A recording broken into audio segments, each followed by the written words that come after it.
السلام عليكم ورحمة الله وبركاته.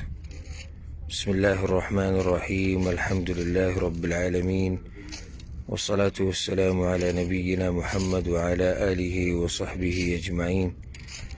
ټولو قدرمنو وروڼو او خویندو ته دا پیغام ورکوم چې دا زما د کشر ورور عبدالله رحمه الله قبر دی، او ټولو ته دا خواست دی چې د ده دپاره خاص دعاګانې کوئ چې الله ورته د آخرت ته اوږد سفر اسان کړي، او دعاګانې ورته کوئ چې الله یې دا قبر د جنت باغچه جوړه کړي، او زموږ د ټولو هم دغه اخري انتها ده د قبرونو ته وګورئ.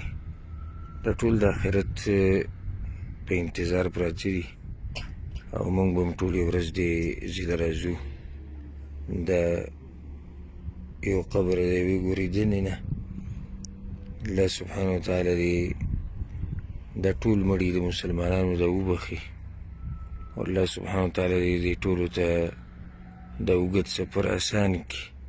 الله سبحانه وتعالی زما په دې ورور باندې خپل خاص رحم وکړي، او الله دې جنت الفردوس کې ځای ورکړي. تاسو ټولو ته خواست دی د دعاګانو چې الله پرې رحم وکړي.